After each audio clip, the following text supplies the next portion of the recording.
Hi, my name is Greg Dixon. I'm here with Margo Arrowsmith, and we're going to talk about your perfect retirement living. So, Margo's been involved with this for quite a bit of your life, really starting with your parents, and then you were professional social worker working in extended care, independent care, various things. So you know something about it, and you've written a course called "Your Perfect Retirement Living." And maybe you can tell us what people really need to consider when they're moving to the next stage in their lives. Well, first I want to say I actually started with it with my grandparents back when I was a teenager. So I really have seen the entire evolution. Uh, because in the 60s, when my grandparents needed help, there wasn't any such a thing other than the poor farm, for some people to go to. So I've really seen the whole evolution. And now I'm very involved in what's going on now because of my clientele. My therapy clients come from all different types of housing, and I do see what's going on. But Greg, excellent question. To answer your question, one of the problems is that people think when they think about retirement, they think about got to save money, got to save money, got to have enough money. And that's all very important. I mean, I'm not suggesting people stop doing that. It's important. However, that's all they think about. And it's sort of like if I have enough money when I retire, then everything will just take care of itself. And that's actually in my experience, certainly with my clients, but also with other people that I know, that isn't always what happens. And in fact, too often it's not what happens. Um, Having a lot of money is wonderful, by the way. But what happens is the more money you have, the more you interest various marketers of people who are trying to sell you things. And some of those things they're trying to sell you are what they think you should do with the rest of your life.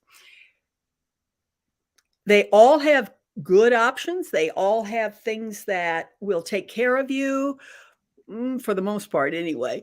They also, I have to add, they also have things that they promise that don't happen. So that's another part of the story here.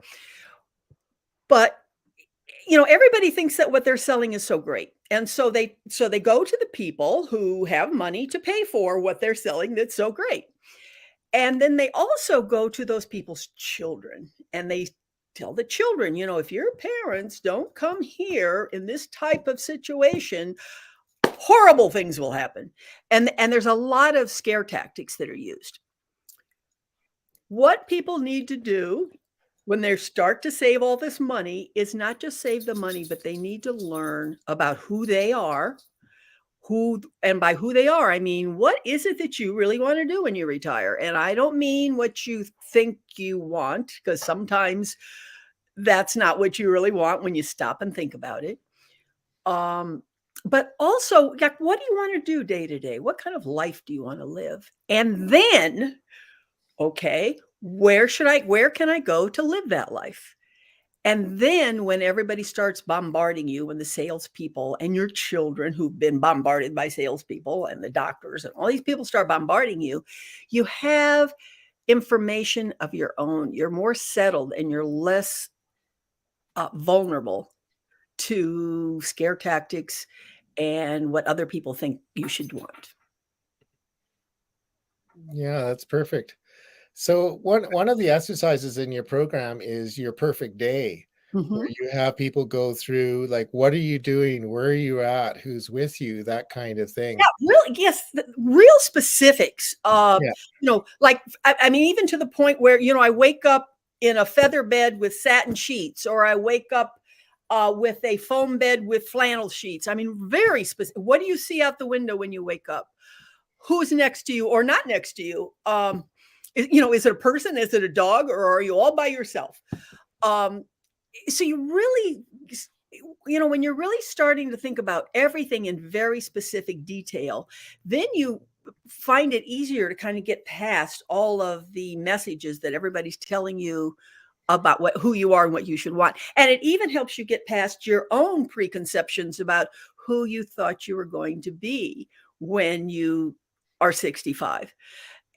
As we all know, if we look back at ourselves at 20, what we think of.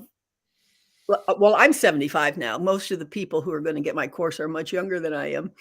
But when we were 20, what we thought we were going to be when we were 50 or 60 is really very different. Um, you know, because when we're 20, we think old people are old. And by that, we think old people are incapable. Old people need to be taken care of. When I was in my late 20s, I worked in an intermediate care center, which I think today would probably be kind of a hybrid between assisted living, excuse my puppy back there, between assisted living and a nursing home. And I remember thinking, I was in my late 20s. Boy, when I'm that age and me and my friends are in a place like this, we're going to run the place. So I thought of it differently than the people there, but at the same time, I still was picturing us in a place like that. I'm 10 years past that now, or certainly very much the age where a lot of people might think I should be away. And I'm thinking very differently.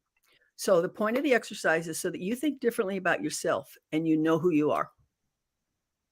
Yeah, no, that's great. And one of the things you were talking about is what do you like doing? Like, for example, if you like gardening and you like having a yard, if you're going into some other place, you may not be able to do that. Well, and one of the important things is, and so I mean, you make the list, but it's not just make the list. There's things that I teach people to do with the list once it's made.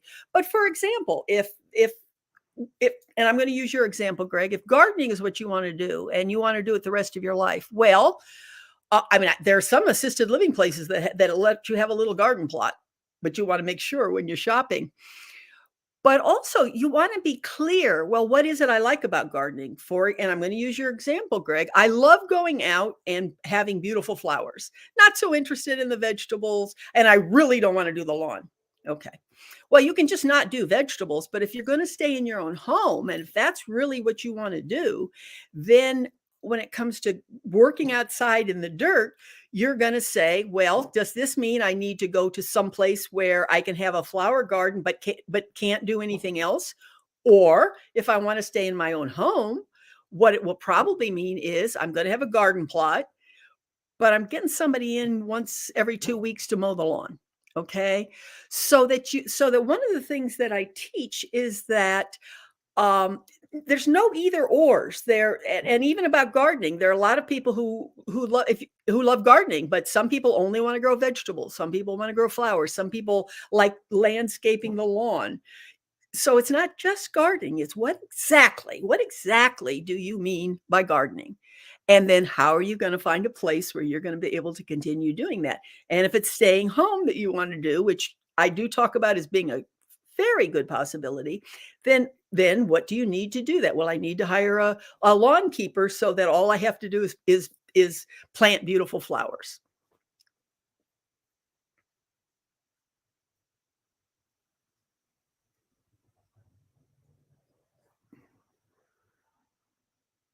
I muted myself.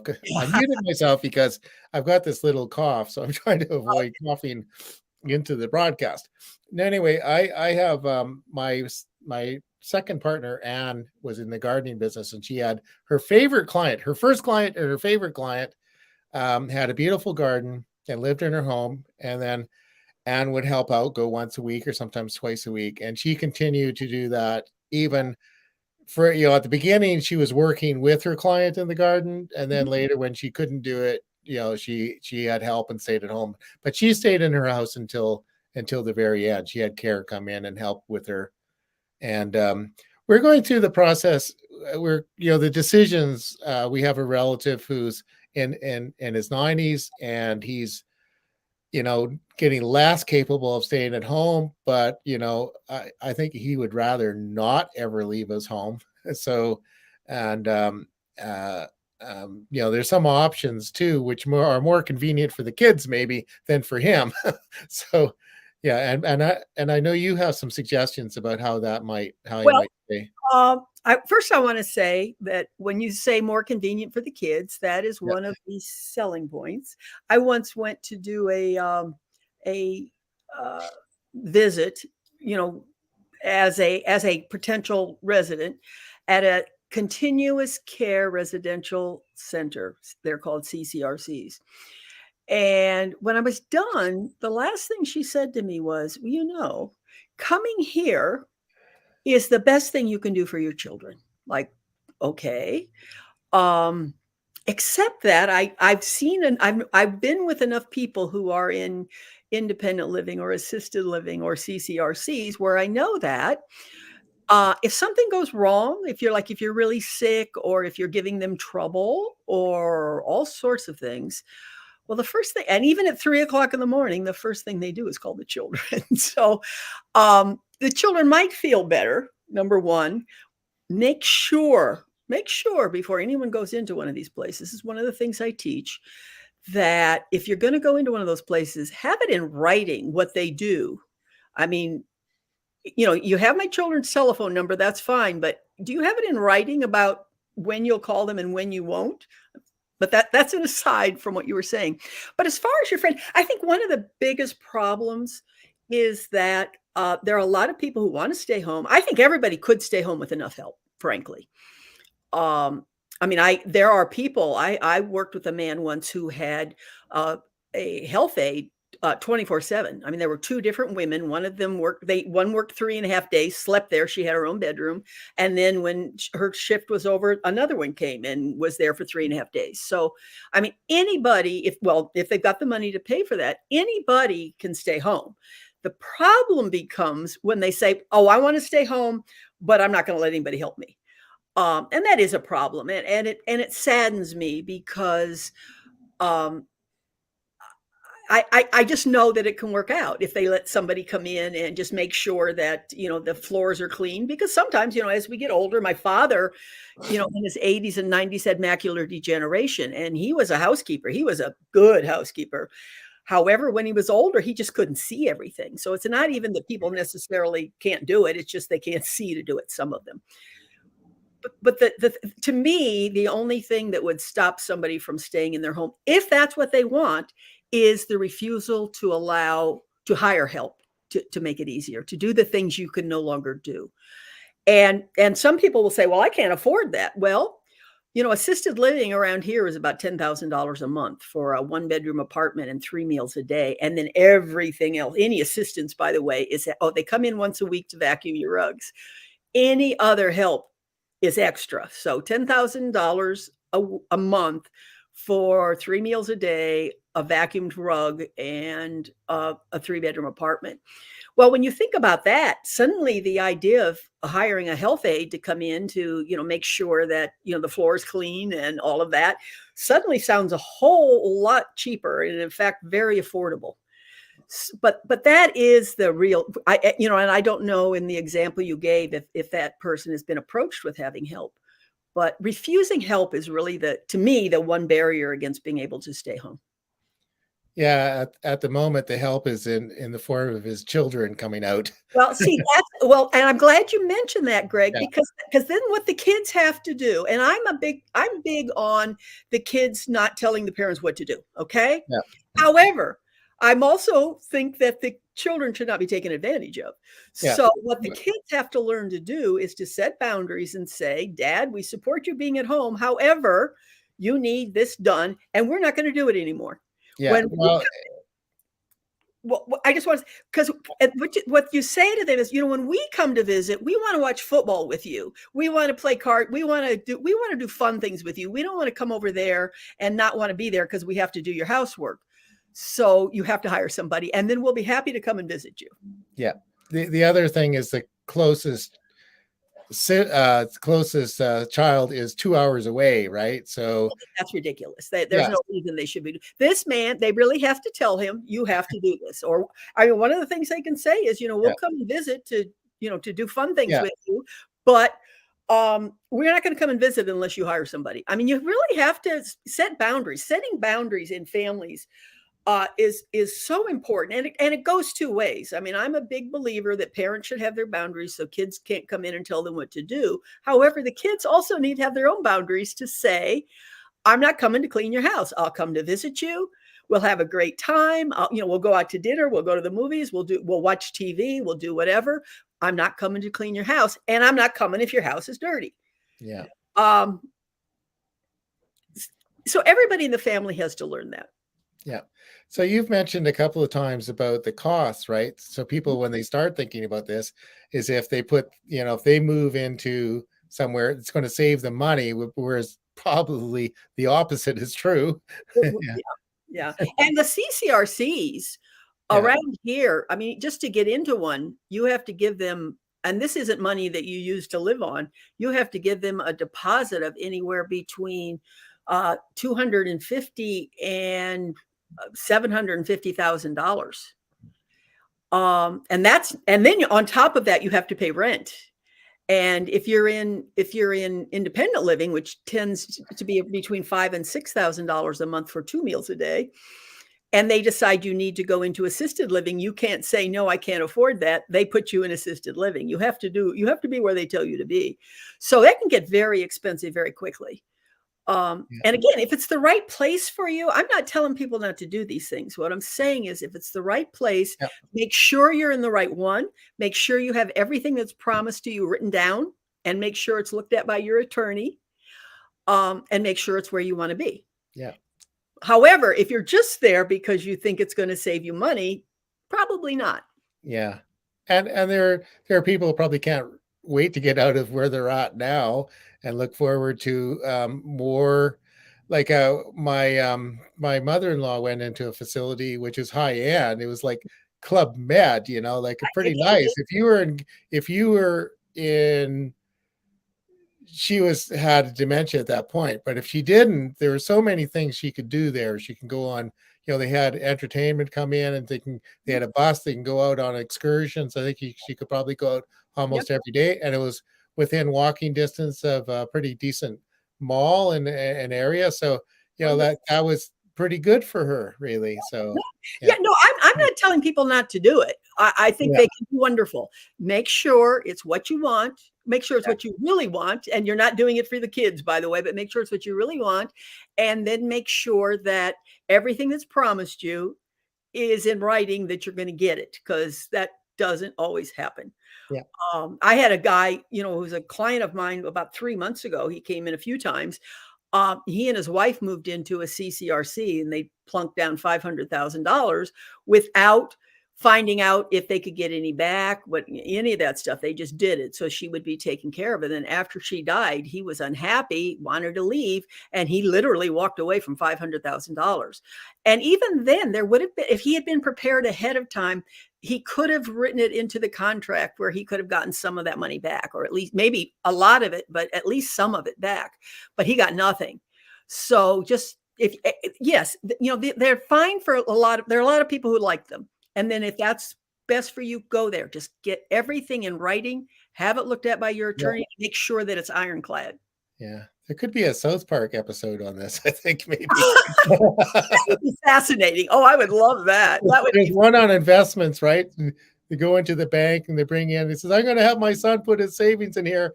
And the bank does this smell, and poof, it's gone, right? well, that's what happened to him. It was poof, it was gone. Yeah. Yeah. So yeah, but just make sure. And if you're going to go, by the way, to a CCRC, and don't just look at the independent and even assisted living rooms, look at the whole place. I Yeah. had a client who was in a CCRC, and she was in the high level of nursing, and they had to, on top of the thousands and thousands of dollars it was costing them every month to have her there, they had to hire 40 hours a month, or, 40 hours a week, a home health aide. And so when I would I saw her on Mondays, and when I go to see her, I'm like, well, that's interesting. They're paying all this money. There was a line of people in front of the nurses' stations in wheelchair, just like staring into space, or, like that. And then one Monday, it was a holiday. It was Labor Day or one of those holidays. And I went to see her, and her aide was, had a holiday. So there she was sitting on that line. I was so upset. But Yeah. So, you want to see those places too. You yeah. want to see everything, because I don't think anybody would want to end up sitting on that line. Yeah. Certainly not for the money they're charging, but for any amount of money, I don't think anybody wants to end up sitting in one of those lines. So I'm wondering if any of our audience here has any questions, like perhaps Betty. Oh yeah, there we go. She's raising her hand. Hi, Yeah, Debbie. yeah, there's things going on here in the house as well. So, um, but Margo, I don't really have any questions, but I do want to reaffirm what you're saying about the need to make sure of what it is that you're getting into. And yes, you do want to do right by your children, and you need to do right by yourself. And I think most importantly, not allow someone else to define what that is. Exactly. Ask your Exactly. kids what it is that they really want. Not let somebody else go, oh, your parents are going to be just such a drag on you if Right. taking care of them will ruin your life. Maybe not. Maybe it's the best thing that can happen, that you pull together as a team and and bond in this new time in your life and share what there is to share. Well, that's very well said. And I right now, in fact, I wrote a book about it called "You Can Keep Your Parents Home," which is available on Amazon. But because I kept my parents with me. I mean, I was lucky with mom and dad because I had a 2-story, 750 square foot garage, which they converted Mhm. into an apartment. Yeah. But then after mom died, dad and I moved, and we were someplace where we were in the same place. But he had 2 bedrooms, and I made one was his bedroom and one was his living room. Uh-huh. So I did it, and that's what my book's based on is professional knowledge and personal experience. But right now, I have 2 clients who are living with their children, and they're helping with the kids. They're not doing everything. One of the reasons it's working for both of them is that she helps with the kids, but she sets boundaries around, number one, what she'll do. She's not there to babysit all the time. And number Right. two, she sets boundaries about what she says to them. And there are things about parenting that she's not thrilled about, but she keeps her mouth shut. So boundaries are real important. I mean, my book talks more about that, but boundaries are real important. But yes, sometimes, I mean, people used to do that all the time. I don't know who watches the TV series The Closer with Kira Sedgwick, one of my favorites. But somebody was murdered in a old age home, and Orson Bean was in it. But I remember Detective Julio Sanchez said, he says, this kills me. He says, white people spend all this money to store their old people. We put carpet in the garage and everybody's welcome. So uh, it's not that easy to do, but it's easier to do than a lot of people think. And again, if you want to save money, that's a great way to save money, but it can also really bring the family together. And I got that, Betty, from what you said about the family pulling together. Well, there's lots of ways of pulling together, and that's one of them. Yeah. Yeah. Exactly. And I love that. Put carpet in the garage and everyone's welcome. I mean, Everybody's welcome. exactly. I mean, and there's other ways to do it. For instance, some friends of mine nearby, I had a long tea chat with my friend the other day, who her children are moving into her home. It's helping them. They're saving money. They have that connection again in a different way. Now she doesn't need any help at this point, Right. but um, it gives people more options and keeps the communication together. So I believe that multi-generational living, which is what we always used to have as humans, is a Exactly. really good model. I mean, I my mean, grandparents lived with us for a while. Yeah, we used to do it all the time. One of the things, by the way, that I suggest in the book is that and my mother first said this when they moved in, is that money not be commingled. Like, for instance, when I had this great space with all this room and picture windows. I mean, it was an amazing garage. Um, Mom and dad spent their money to make it into an apartment because it was going to be their apartment. So when they wanted things, that they paid for it. When I wanted things, I paid for it. So we did yeah, not do that. That's real important, especially if you have siblings, because if your parents are living with you, so you spend all the money, and then after your parents are gone and the will's being read, your siblings aren't going to say, oh, you gave so much money, we'll give you, no, that's not going to happen. So if it's important to you, again, you just make sure that you're real clear about the finances. But yes, right. it can work. It worked for me. It's working for these 2 clients of mine. Hmm. And it used to work all the time when people didn't have these expectations. I think that the expectations is the real word. I mean, I remember years and years ago, my grandfather just kind of, it was before even the 2000s, but I was there visiting him one day, and he was just really annoyed with the direction that things were going culturally. He said, everybody everybody thinks they have to have all their own stuff now.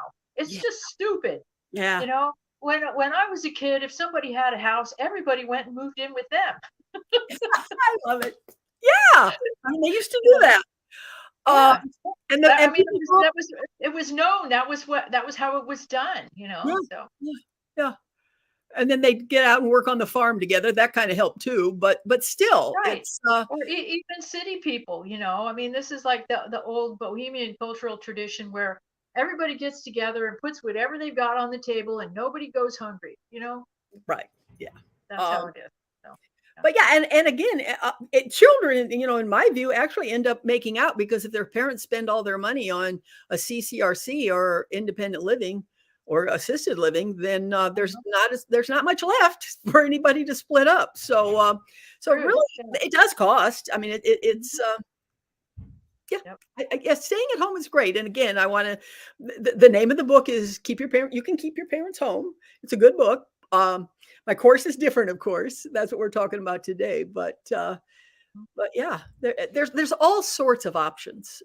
When I get to in the course, when I get to the options part, I go from everything from staying home to going to a 55 plus community. And again, they're lovely. One of the concerns about that is unless you really have a plan to have a life outside of that community, it tends to get very insular.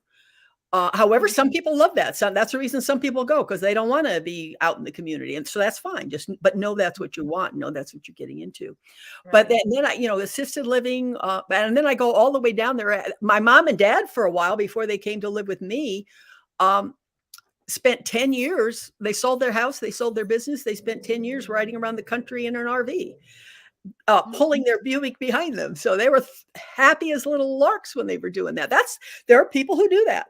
I saw something on Facebook the other day, and this woman was being interviewed. She's 93 years old. Her husband and she had planned on doing this. He died a couple of years ago, so she's out doing it by herself. 93 years old, driving an RV down the road with her dog, with her little dog. Nice.